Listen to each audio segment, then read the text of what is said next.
Irlanda del Norte en el Parlamento dijeron que no podían apoyarlo. Oh my God. Pregunto, ¿el acuerdo Reino Unido-Unión Europea condenado de nuevo a morir? Lo analizamos.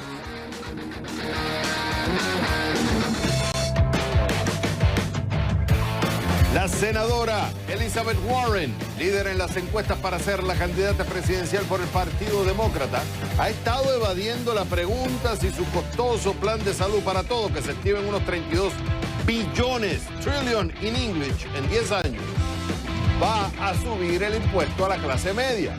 Por eso pregunto, Warren, ¿suben o no suben los impuestos a la clase media? Lo discutimos.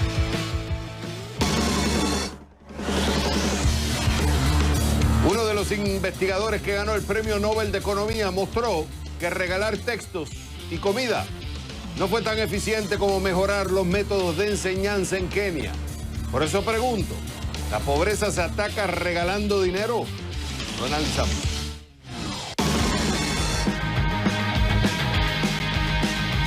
Google presentó sus nuevos productos, entre estos su teléfono más ambicioso, que tiene el Pixel 4. Nosotros lo mostramos en nuestra división de CNN Dinero. Clics. Y desde el centro de producción en la Ciudad del Sol, Miami, comienza el único programa que vive la economía. Este es CNN Dinero, que arranca en 3, en 2, en 1. ¡Vámonos!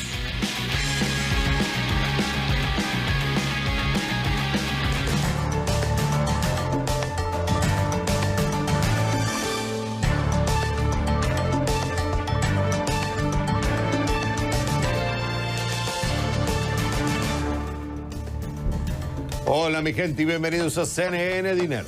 Te saluda Xavier Serviá. ¿Lista? ¿Listo? ¿Comenzamos?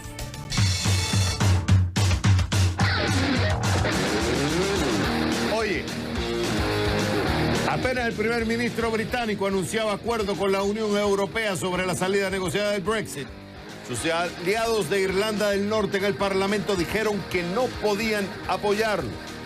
Pregunto, ¿acuerdo Reino Unido-Unión Europea condenado de nuevo a morir? Lo vamos a analizar con María Lorca Susino, profesora de Economía de la Universidad de Miami.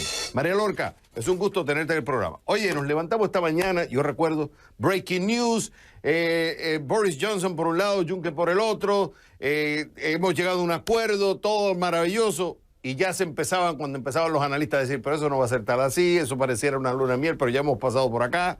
Empiezan los escépticos e incluso ya salió el Partido Unionista Democrático, que es uno de los que apoya a Johnson, diciendo que no van a apoyar el nuevo acuerdo. Entonces, ya uno dice, esto va a pasar como antes. O sea, es un acuerdo que en realidad no va a llegar a puerto seguro, o sea, no se va a aprobar. ¿Qué dices tú?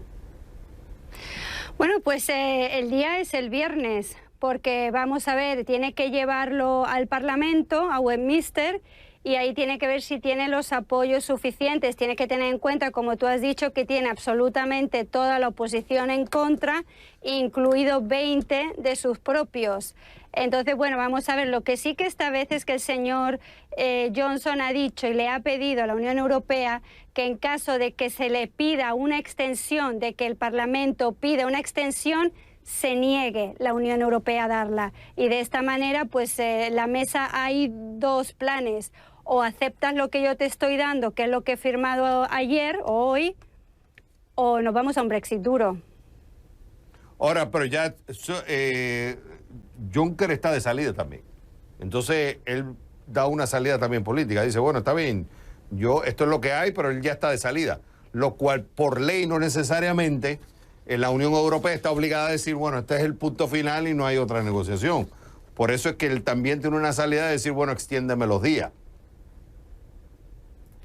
Hombre, vamos a ver, yo creo que hay un refrán que dice que el arte es que la política es el arte de lo posible y también de lo imposible, porque yo creo que han conseguido llegar a un término con el tema de lo que era la frontera de las Irlandas, que parece ser que le gusta a bastante gente, sobre todo lo que es la parte de la Unión Europea.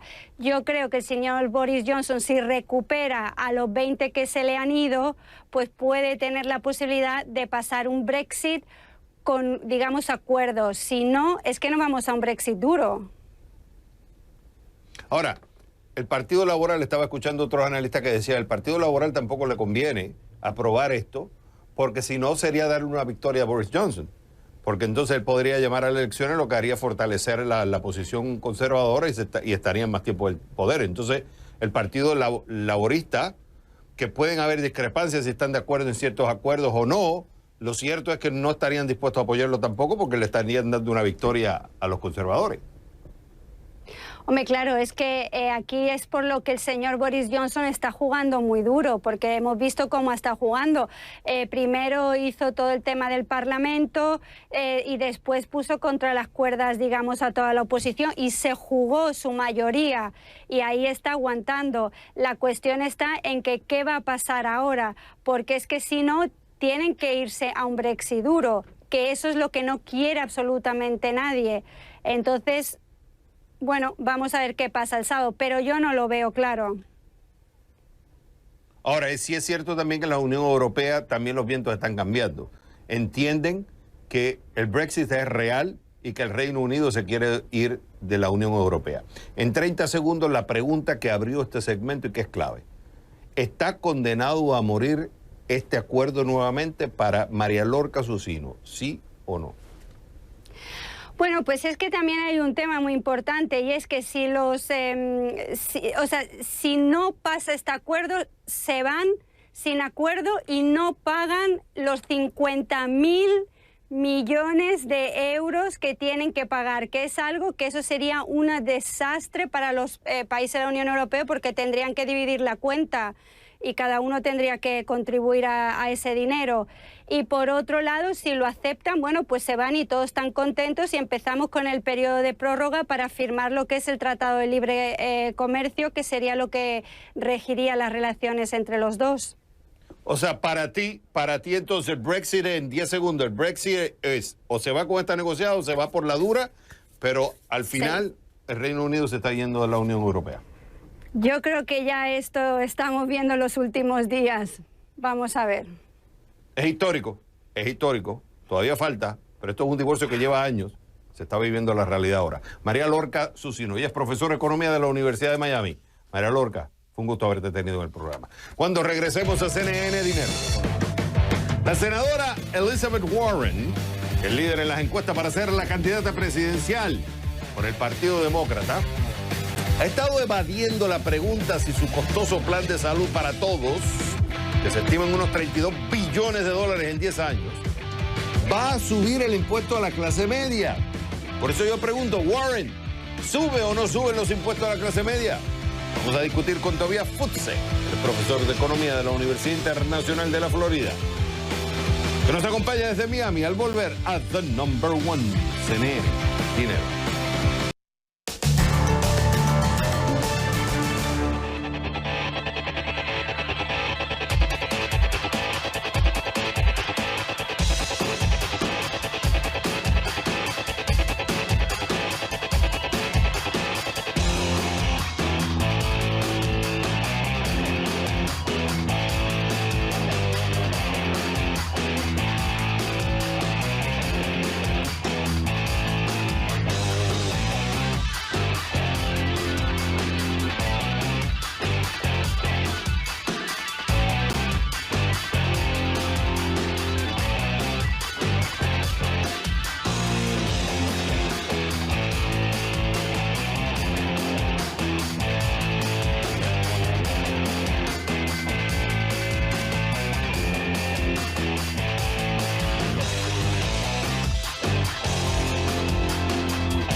La senadora Elizabeth Warren, líder en las encuestas para ser la candidata presidencial por el Partido Demócrata, ha estado evadiendo la pregunta de si su costoso plan de salud para todos, que se estima en unos 32 billones de dólares en 10 años, va a subir el impuesto a la clase media. Por eso pregunto, Warren, ¿suben o no suben los impuestos a la clase media? Para eso me voy con Tobias Futse, profesor de Economía de la Universidad Internacional de la Florida, que nos acompaña desde Miami. Tobías, es un gusto tenerte en el programa. Es interesante el debate que nosotros tuvimos acá en CNN, que fue organizado por CNN y New York Times, el tema del salud para todos, el tema fiscal, el tema de los impuestos se tocó. Y a ella muchas veces se le insistió si se va a subir o no el impuesto a la clase media, porque el debate que mucha gente dice, bueno, tú vas a poner un costoso plan de salud para todos, pero la forma como se está presentando hasta ahora, financiándolo solamente con impuestos a los ricos, no va a dar. Bueno, quiero que la gente vea la pregunta que le hizo el editor del New York Times y cómo ella, es un ejemplo, muestra de cómo ella evadió la respuesta. Escuchemos. ¿Cómo pagará por el plan más caro Medicare para todos? ¿Usted aumentará los impuestos a la clase media para pagar por eso, sí o no? Yo he puesto muy en claro cuáles son mis principios. Los costos van a subir para los ricos y para las corporaciones grandes. Y para los trabajadores de clase media, los costos van a bajar. Y fíjate que sí, es evadir, o sea, no responde. Sin embargo, Sanders ha sido claro. Sanders dice, yo quiero una salud para todos, este va a ser el costo, y sí van a subir los impuestos a la clase media. ¿Qué dices tú, Tobías? Bueno, yo creo que la pregunta es un poco más compleja que solamente hablar de una subida o una bajada de un impuesto.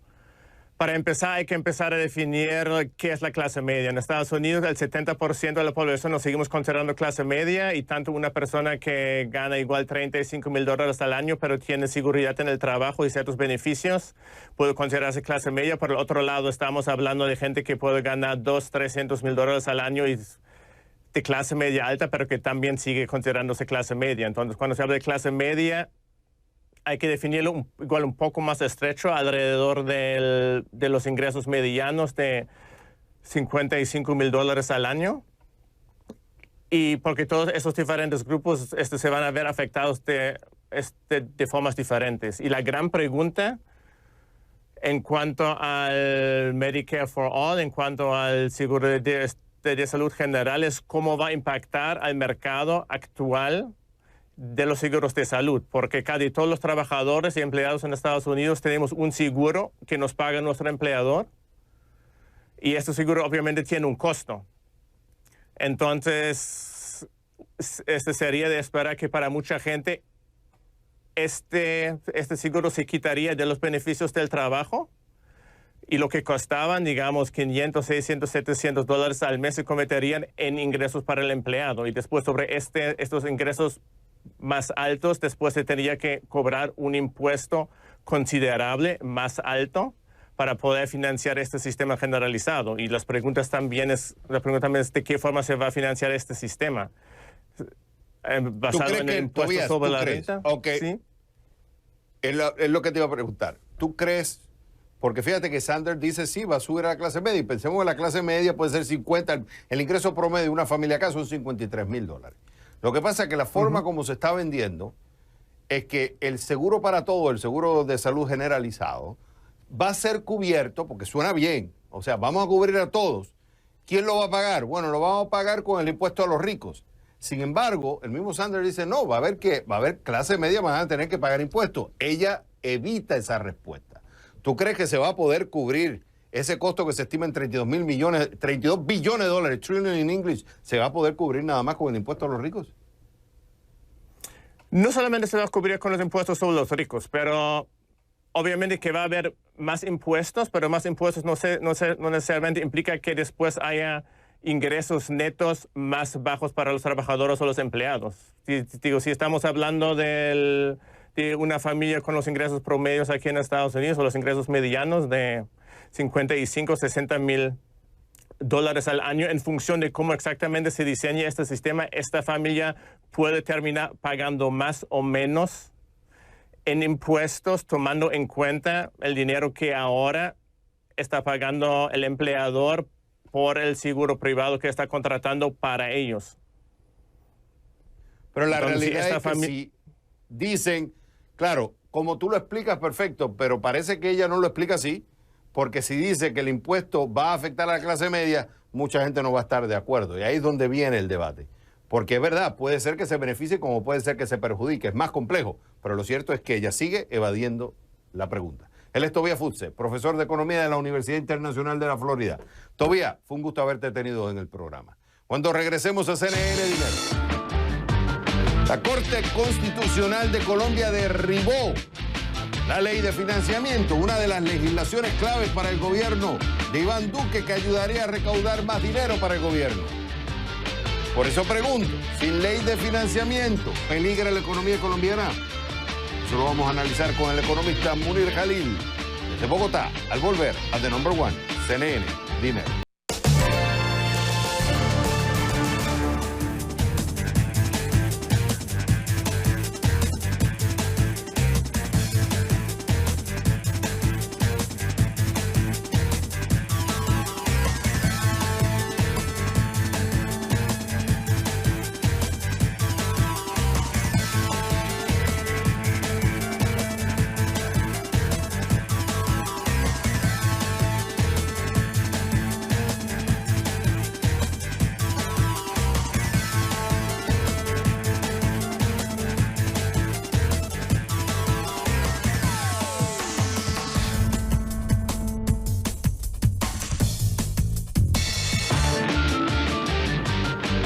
La Corte Constitucional de Colombia derribó la ley de financiamiento, la famosa reforma tributaria, una de las legislaciones claves para el gobierno de Iván Duque que ayudaría a recaudar más dinero.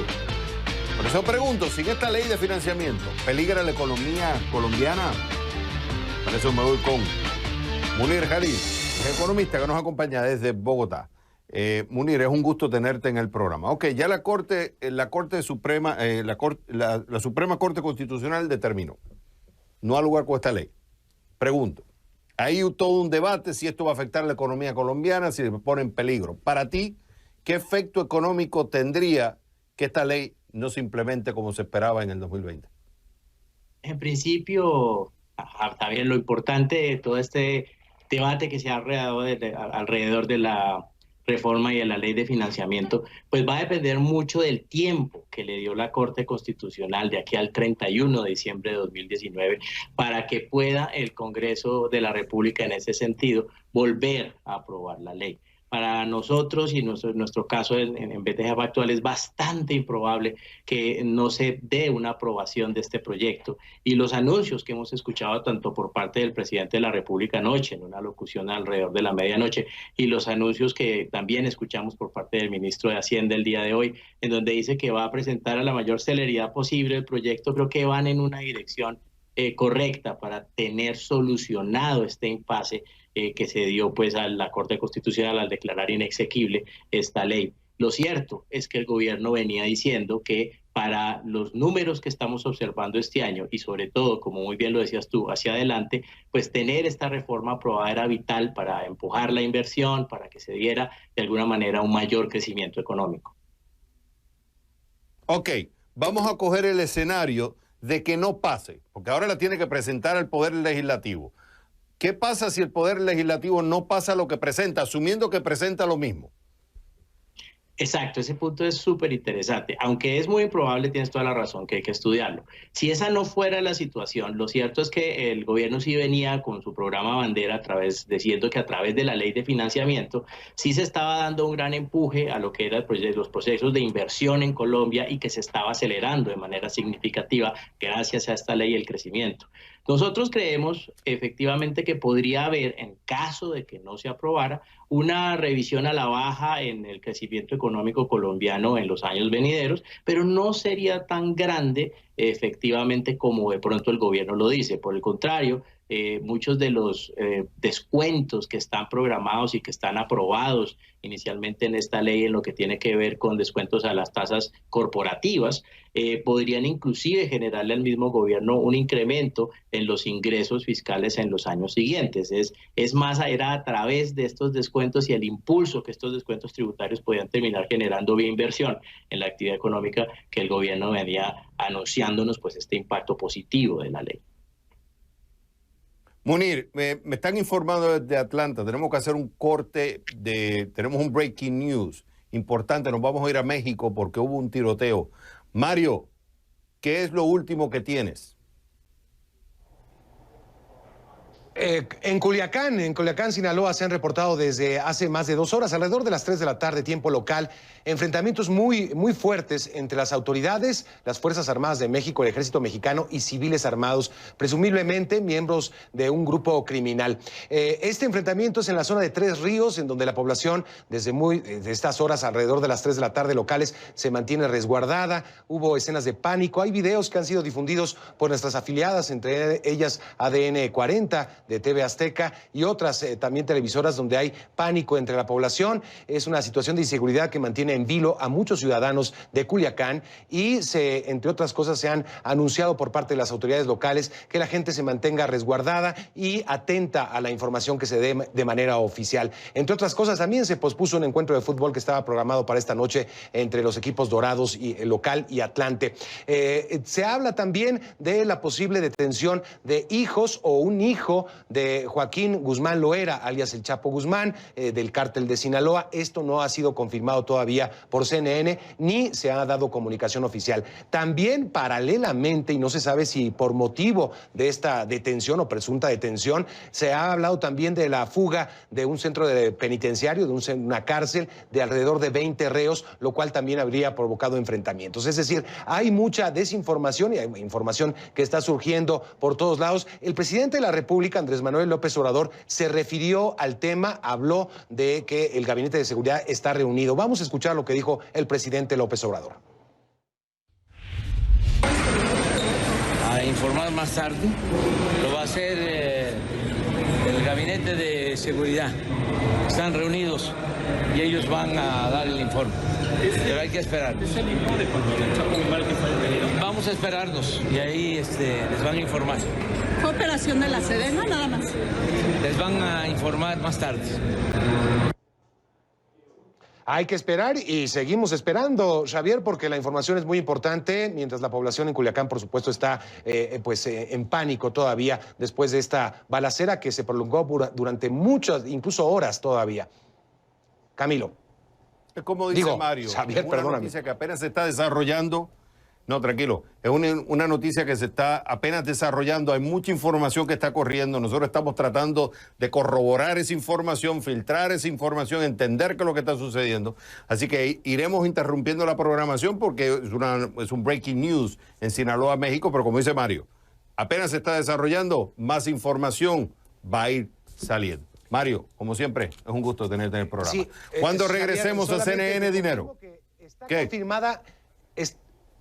Está confirmada la detención de uno de los hijos de Joaquín Guzmán Loera, esto nos está informando CNN, pero no sabemos de cuál, porque está Iván Archibaldo Guzmán, Jesús Alfredo, Ovidio, también se hablaba de la detención de Ovidio Guzmán Loera, posiblemente de varios de los hijos de Joaquín El Chapo Guzmán, pero estaremos informando puntualmente. Perfecto. Como siempre, Mario, el number one en México. Señores, hacemos una pausa y regresamos, ya ustedes saben, a otro number one, CNN Dinero.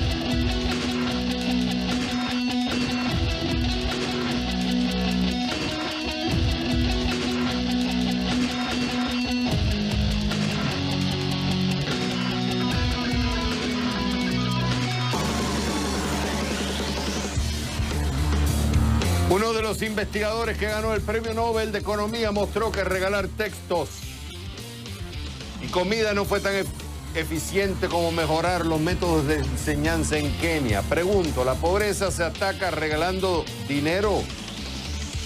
Para eso me voy con José Antonio Spin Sánchez, profesor asistente del Departamento de Economía de la Universidad de Yale desde New Haven, Connecticut. José Antonio, es un gusto tenerte en el programa. Es fascinante.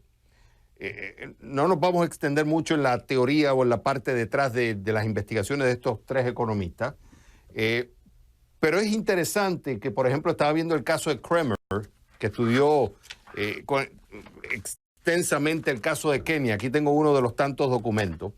Y es fascinante porque ellos alegan que el problema educativo, por ejemplo, en Kenia, no, aunque dicen, por ejemplo, es cierto que el ofrecer educación primaria, estoy citando la conclusión, ofrecer educación primaria gratuita y la reducción de la escuela secundaria y los fijos, o sea, el pago en la escuela secundaria, ha ayudado a promover el progreso y el acceso a la educación en Kenia. Dice, hay mucho por hacer.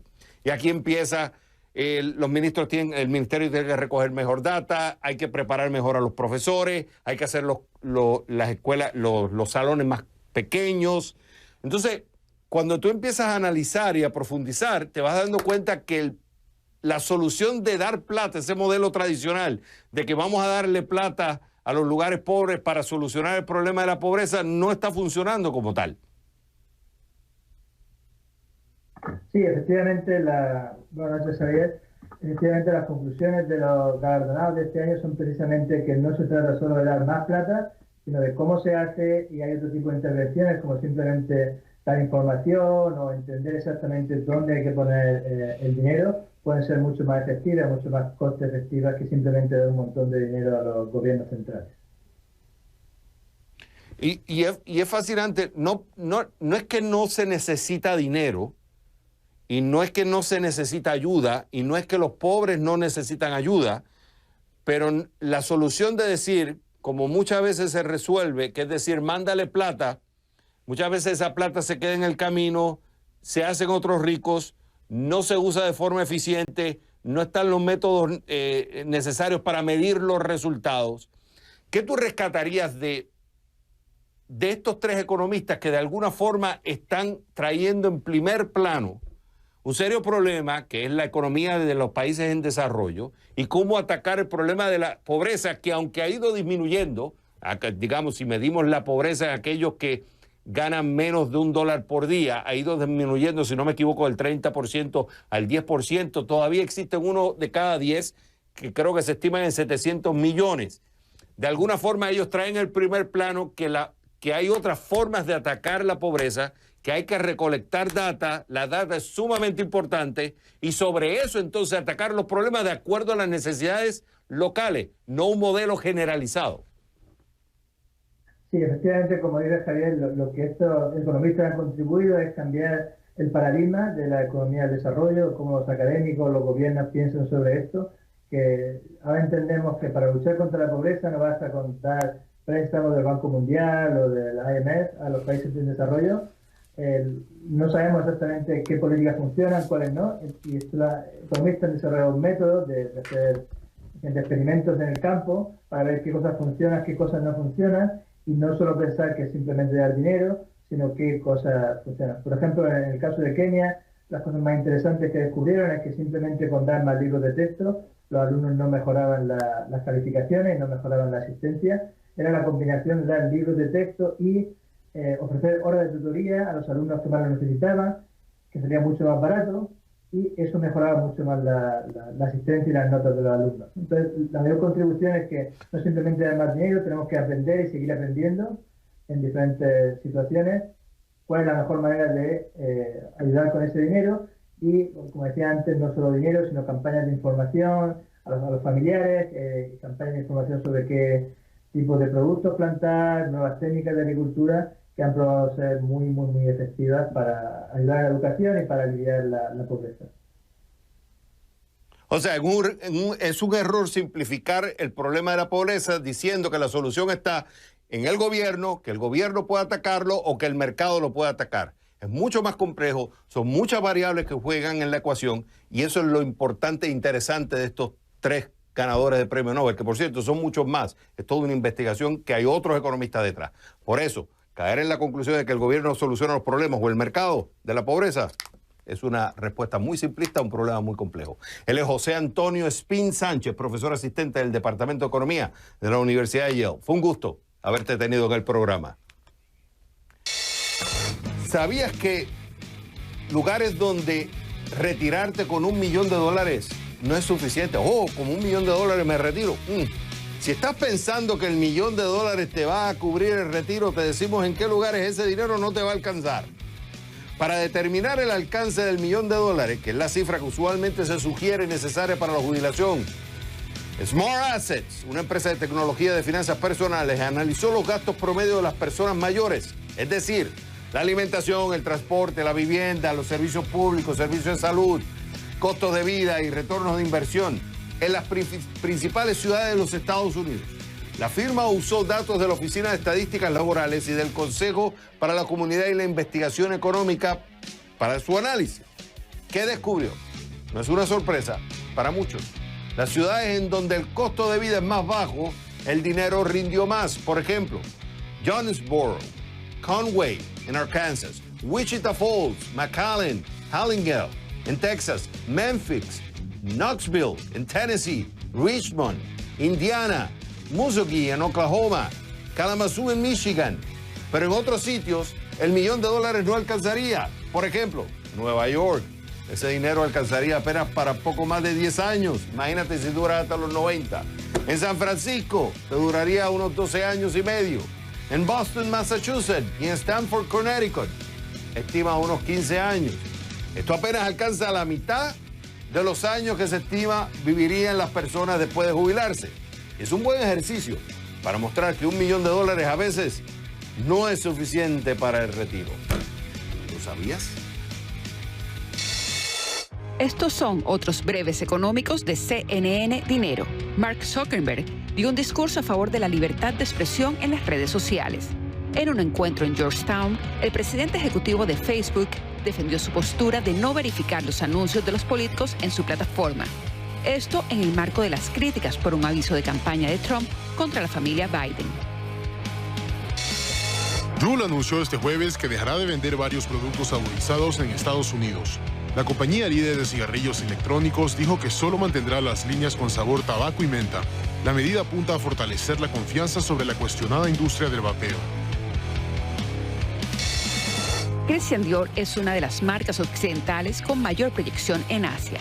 Este jueves debió disculparse por una presentación en la que usó un mapa de China que no incluía el territorio de Taiwán. A través de su cuenta oficial en Weibo, la casa de moda francesa lamentó el error y dijo que respalda la soberanía e integridad territorial de China. General Motors anunció un acuerdo que puso fin a una huelga de un mes en una de sus sedes de ensamblaje en Lordstown, Ohio, en Estados Unidos. Sin embargo, el sindicato de los trabajadores automotrices dice que lo pactado no será suficiente para salvar esa y otras 3 plantas en la región. El conflicto es porque la compañía anunció el cierre de varias sedes que emplean a unas 3,000 personas. Esas fueron otras breves económicas de CNN Dinero. Cuando regresemos a CNN Dinero, Google presentó sus nuevos productos, entre estos su teléfono más ambicioso, que tiene el Pixel 4. Lo mostramos en nuestra división de CNN Dinero Clicks al volver. Oye, Camilo, como dicen en Puerto Rico, de cajón, el tema de Alicia Alonso. Exactamente, estaremos radiografiando las luces y las sombras de la última diva del ballet clásico y con mucha atención a lo que está pasando en Culiacán, que sigue a merced de los narcotraficantes y las tropas federales de México. En minutos, aquí en CNN.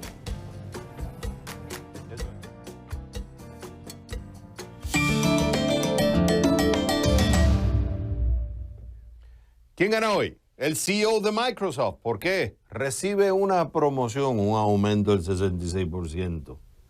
Satya Nadella asumió el cargo de presidente ejecutivo en el 2014. Bajo su liderazgo, Microsoft ha desarrollado su división de computación en la nube, el iCloud. Su promoción se produce a medida que las acciones de Microsoft han aumentado. En septiembre alcanzaron un máximo histórico, después de que la compañía aumentara sus dividendos y autorizara un plan para recomprar hasta $40,000 millones de sus propios valores, haciendo felices, claro, a los inversionistas. ¿Cuánto está ganando? Nadella recibió $42,9 millones en compensación total, por encima de los $25,8 millones del año anterior, con un salario base de más de $2,3 millones. La mayor parte de su salario provino de la adjudicación de acciones, claro, stock options, como le llaman en inglés. Porque su salario aumentó un 66%, claro, ha hecho también que aumente Microsoft. El CEO de Microsoft se lleva hoy la medalla de oro de CNN Dinero. ¿Y quién pierde hoy? E-Trade. Why? le está afectando la eliminación de las comisiones por el comercio de acciones. Explico. E-Trade es una de las firmas de corretaje más grandes de los Estados Unidos. Reportó el jueves su reporte financiero del tercer trimestre del 2019. ¿Qué dice? ¿Qué pasó? Mientras que sus ventas de 521 millones de dólares quedaron, digamos, en línea con el año anterior, con el mismo periodo del año anterior, las ganancias de la compañía cayeron casi un 3% hasta los 254 millones de dólares. Ahora, el sector de corretaje de descuentos eliminó las comisiones para el comercio de acciones a principios de octubre. Desde entonces, las acciones de E-Trade han caído casi un 15%, ya que los inversores están preocupados por la pérdida de ingresos de las tarifas que representan estas comisiones. De hecho, la comisión promedio por acción de E-Trade cayó un 2% durante el trimestre, y a eso se suma que registró una caída en la actividad de nuevas cuentas en dólares en un 66%. ¿Cómo reacciona el mercado? E-Trade reportó después del cierre del mercado y desde entonces ha estado subiendo y bajando. Claro, se están acoplando a esta noticia. Porque ya está siendo afectada por la eliminación de las comisiones por el comercio de acciones, E-Trade se lleva hoy la medalla de cartón de CNN Dinero.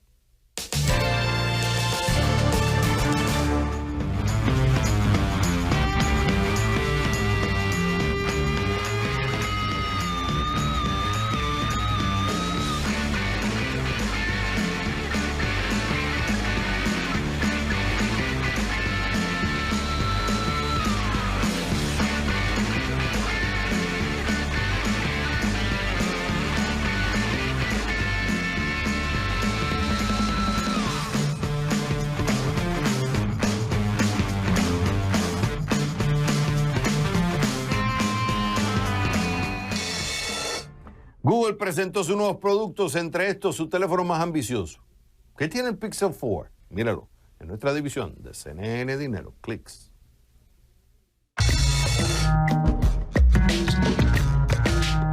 Explíquenos algunas de las nuevas propiedades del Pixel 4. ¿Cuáles son sus principales ventajas? El Pixel 4 tiene muchísima tecnología, tiene un nuevo chip de radar que llamamos sensor de movimiento, que te permite ver gestos y cosas así. También tiene una propiedad para abrir el dispositivo con reconocimiento facial que es muy rápido y juntos permiten una mayor velocidad. Y además tiene un nuevo sistema de cámara fantástico. Es para gente que busca lo último de lo último, para los aficionados. Quieren lo mejor de Google y lo que tenemos para ofrecer. La parte trasera del dispositivo se parece un poco al iPhone, pero cuesta $100 más que su modelo básico. ¿Cómo piensa la empresa sobresalir en el mercado y cómo justifica su costo? En primer lugar, creo que se compara de manera favorable a los iPhones más avanzados, que son más caros. También tenemos un producto Pixel 3a, que es perfecto para gente que busca un teléfono inteligente poderoso a menor precio. Tiene todas las funciones de la cámara, además de acceso al sistema Google. La combinación le da a la gente una excelente opción si quieren comprar un teléfono inteligente y fantástico a menor precio. Y luego nuestra última tecnología saldrá en nuestro Pixel 4, que es el mejor producto insignia para gente realmente interesada en el sistema Android. Hay quienes dicen que el Pixel ocupa entre el 1 y el 2% del mercado mundial de teléfonos inteligentes. Hoy la empresa anunció que se va a expandir a más compañías telefónicas. ¿Esperan que eso aumentará sus ventas o promoverá un crecimiento de usuarios? Sí, estamos muy emocionados de lanzar nuestros productos con nuevas compañías telefónicas. Claramente hay gente que quiere seguir comprándoles a sus telefónicas. Nosotros estamos empezando en el negocio del hardware, por lo que queremos mantenernos enfocados en las geografías que sustentamos. Queremos asegurarnos de darles la mejor experiencia posible a los usuarios antes de expandirnos. Entonces, ¿por qué Google quiere seguir fabricando equipos? Obviamente su historial es en programación y servicios. ¿Por qué ahora quieren vender equipos? Bueno, consideramos que la mejor manera de innovar para nuestros usuarios, para la gente que realmente quiere la tecnología de Google, es empezar a construir experiencias de principio a fin. En este momento la industria de la computación se está desacelerando, por lo que es el momento de diseñar sistemas completos para mantenernos a la vanguardia. Entonces, estamos desarrollando sistemas para gente que quiere lo mejor de Google y nuestra innovación más reciente. Por eso ahora estamos con los productos de principio a fin. Señores, solamente resta decirles algo. Esto es CNN Dinero, donde la prosperidad está a su alcance.